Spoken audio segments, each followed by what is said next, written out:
Okay folks, welcome to Odyssey TV and we're going to be discussing Anthem, the new game by EA, published by EA and made by BioWare. BioWare, of course, famous for games like Dragon Age series and the Mass Effect series. Okay guys, let's deal with the elephant in the room. A month ago, roughly, the demo of Anthem came out and it was ropey. It was an early build, the PC controls were terrible, the server access was dreadful. It was a mess. It did this game absolute no favours. With it being an EA published title, well, you can imagine how the internet masses dived all over it. But those who did play it would have noticed very, very quickly that this game seems a lot like Destiny. A reskin of Destiny. But it's so unfair, that, ladies and gentlemen. It's so unfair. Because this game is made by BioWare. They're known for crafting beautiful environments with rich storylines. And that is where Destiny failed, because Bungie are known for rich storylines and beautiful environments, but somehow they've managed to get it wrong twice with Destiny. So let's explore the first stage of this review, the narrative. Okay, so just like a lot of games, this game has a main campaign and side quests to keep you entertained. Right, it's a bit of a mixed bag, this, guys. I don't think this is up to BioWare's usual standard, not if Mass Effect was anything to go by. Although some people might say, well, after Mass Effect Andromeda, you know, this should be expected. I think that's too harsh. Okay, so let's do the good first. The main campaign, you know, phew. At least the main campaign is good. And it is, guys. It's told via cutscenes, which on the majority are really well voice acted and really well rendered. I mean, they're beautiful to watch. You know, I wouldn't say they're as good as Metal Gear Solid good, but they're pretty good. You know, they're pretty up there. You know, the Mass Effect 3 good, and that's pretty good. You know, so no problems with the campaign. In fact, the campaign, a little bit of a spoiler, that's how this review is going to go, is really the thing that keeps me playing this game. But we'll go more into that detail later. Narration is also delivered via side quests. Now this is where it goes a bit poor. Okay, side quests are given from NPCs that you meet in the world, just as the main quests are. But with the side quests, it's done quite poorly. The voice acting is quite poor. The people can be quite cheesy. It just doesn't seem to fit as well for my liking.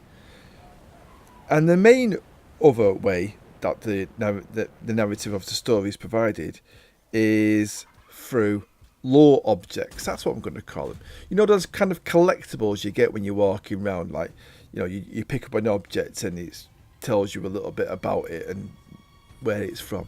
Destiny did it. A lot of games do this. I hate it. I hate that I am not going to stop the game to read a page of lore. I'm not going to do it. There are better ways to do this, guys. For instance, Tomb Raider, where Lara has that sort of inner monologue where she has a musing to herself. You know, they could do something like that. And the reason why I say that is because while you're doing your quests and your side quests, your character is constantly nattering to an NPC who's back at the base somewhere called your Cypher. Okay. They do not stop gabbing on. It is ridiculous. So rather than have all this inane chatter, some of it's worthwhile, you know, like, you know, now you need to go in. It kind of sets, you know, it has a little bit of a discussion as to where you need to go and what you need to do. That's fine. But it's that other inane chatter. Cut it out. We don't need it. Right? It's adding nothing to it. In fact, it sounds bad. Like, my character is a Indian woman, yet she's clearly got a Caucasian white, you know, almost a blonde Caucasian accent. You know, it's not right, guys. So that could definitely be better. Is what I'm saying is there's better ways of doing it, and they've opted for the lazy way, in my opinion. So, in summary, narration, main campaign, pretty good.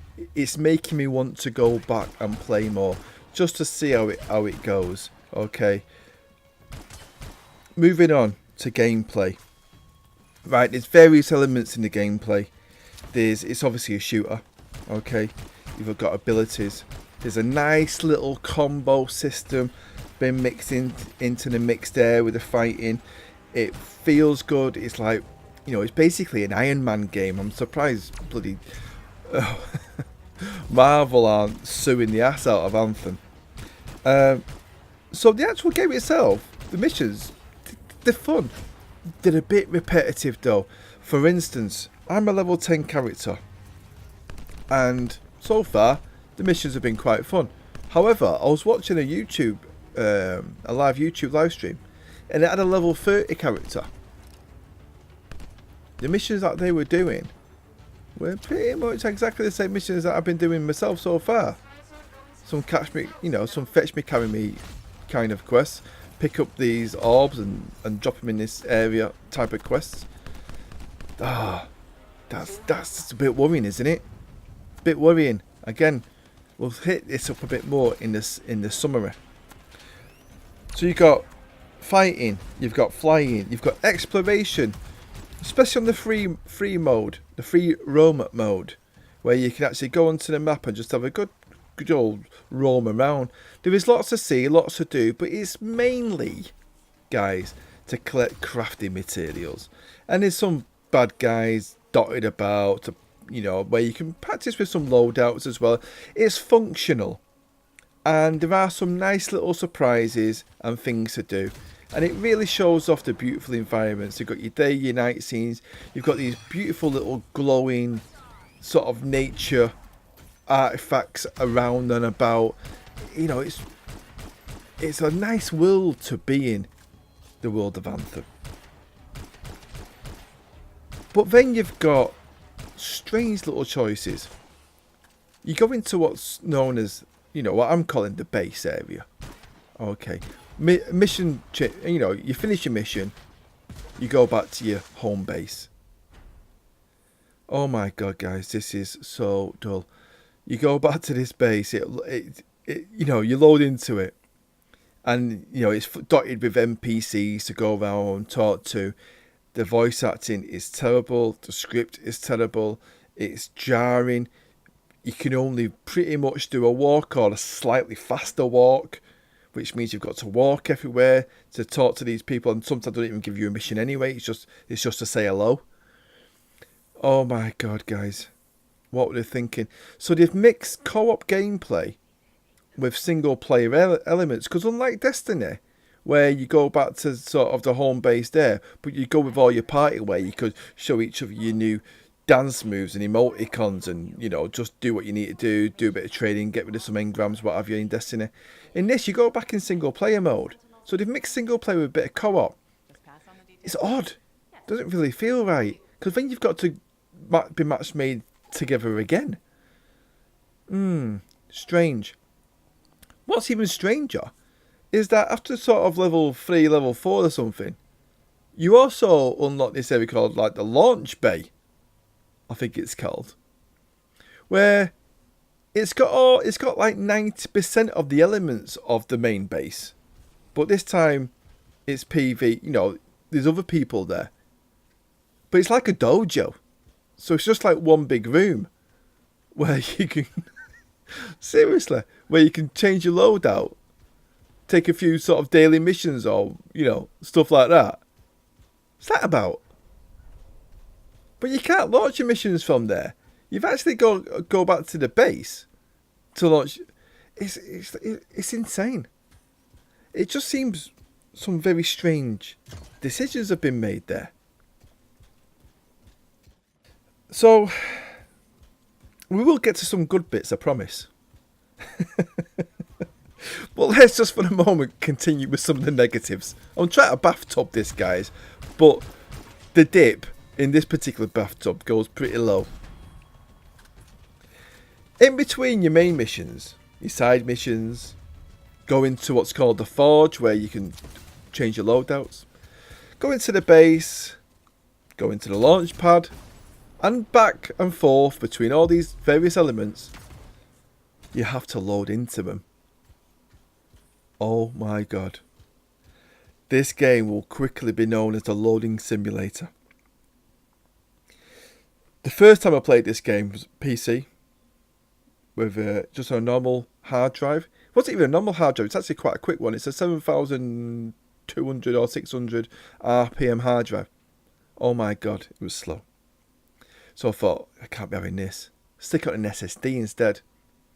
Yeah, pretty slow still. Slightly faster, not much. Now, is this an optimization issue or not? I don't know. I'm not a developer, I don't know.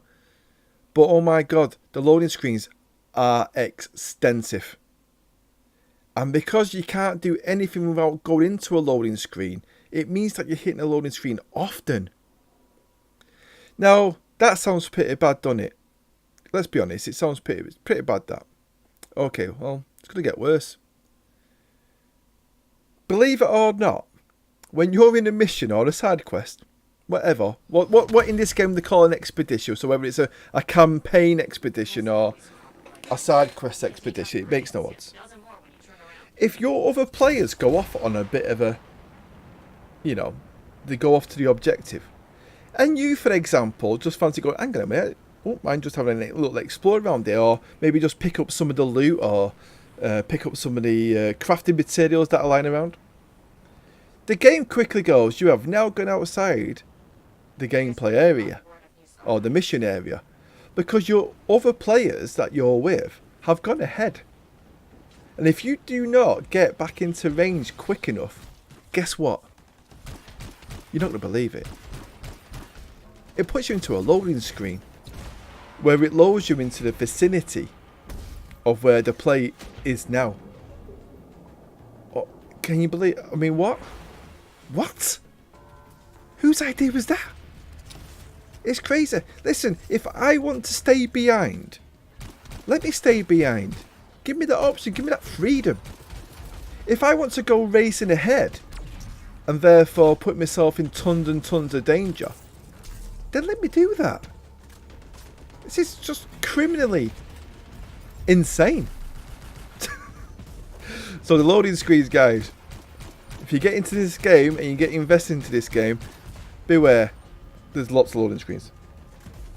The next thing, we might as well touch on it. There's microtransactions in this game. Now, don't worry about this. It's purely cosmetics. It's nothing too much to worry about. You also earn in-game currency, which you can buy the cosmetics with that as well. That is a bit of a grind, mind. People went mad about Star Wars Battlefront 2's cosmetics. Well, this is similar. It does take a while to get the cosmetics, but be heartened by the fact that the customization in this game is sublime. It's fantastic. You don't really need to be bothered about your cosmetics too much, because the customization on the kit that you've got will set you apart. So although there is microtransactions in it, it's only cosmetic and it's not that big of a deal. Okay, let's go to some of the better stuff now. Graphics. The graphics in this, guys, is fabulous. It's stunning. It's stunning on the PC. It's stunning on the Xbox One X tested. Not checked it out on the other platforms, guys. Don't know, can't say. But 1080p, 1440p, and obviously at 4K, it's stunning. I've actually seen this game running with ray tracing. Guys, it's a beautiful game. This is a stunner. loads and loads of little neat graphical effects, sometimes too much. When you got 4 players and there's a lot of bad guys and it's dark and it's kicking off, it can be a bit too much. But there's a lot of work gone in to the beauty of the lighting effects, the day and night cycles. I can't fault it, guys. Can't fault it. Job done. Tick VG. However, the same can't quite be said for the audio.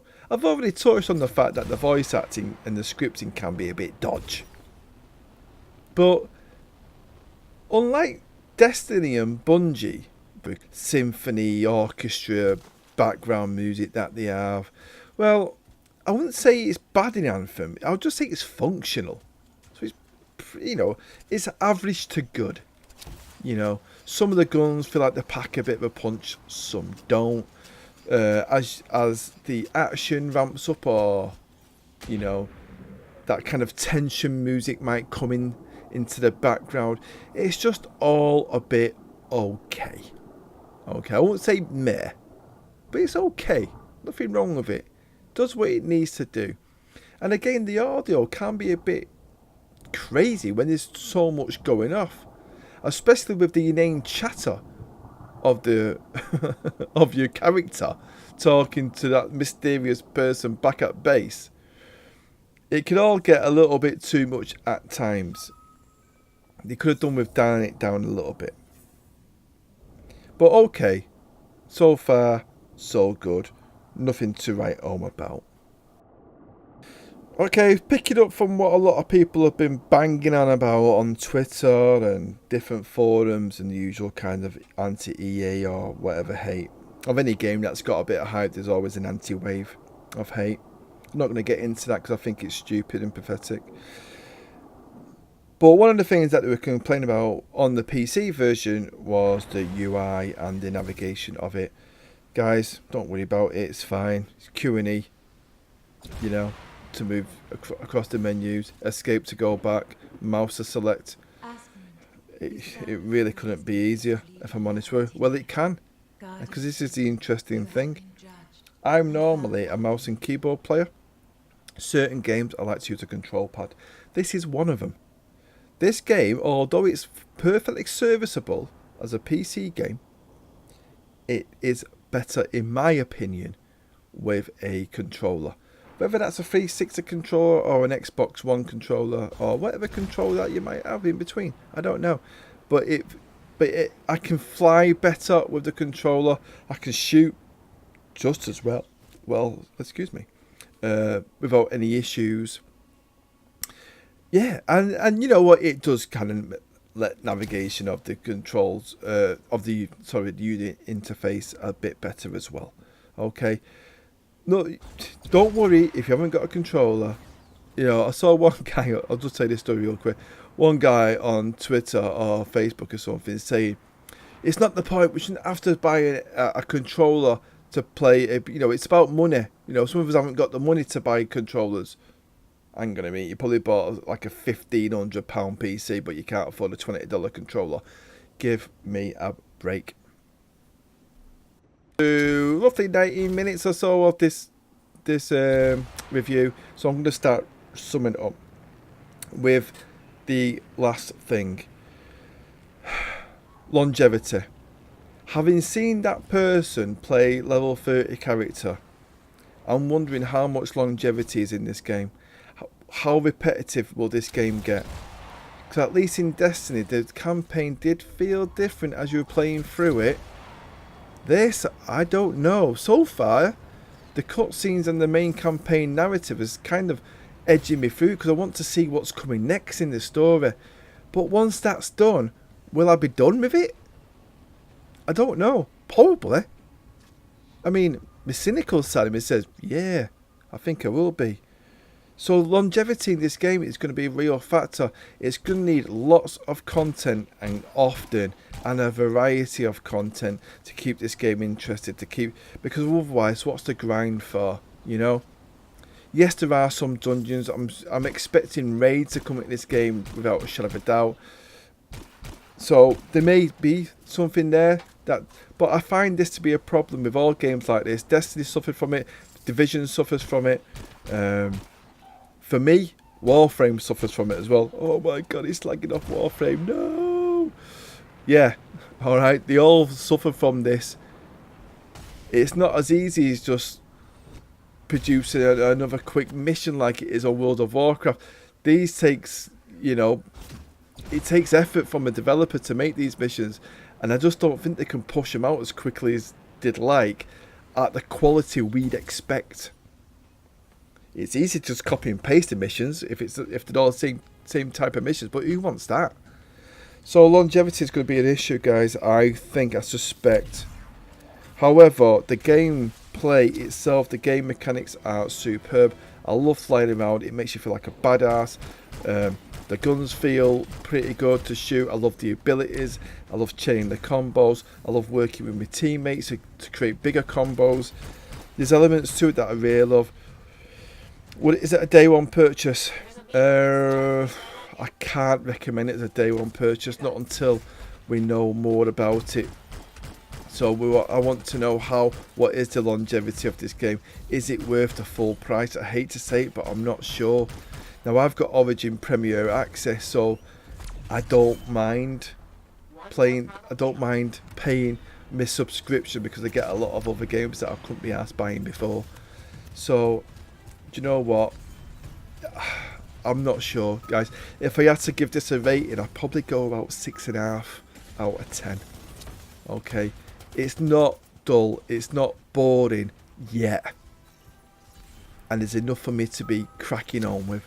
Guys, I hope that helps a little bit with this game. It's a game that's received a lot of hype, but as you can see, that there's a lot of love and work going into this game, and it's definitely worth playing. You know what I would suggest, guys? If you can get this second hand off eBay, give it about 3-4 weeks, do it. Because you're going to get a lot of hours of fun in this game with your mates, but you might not want to be thinking about paying full price for it. Alright guys, that's the review. Odyssey out.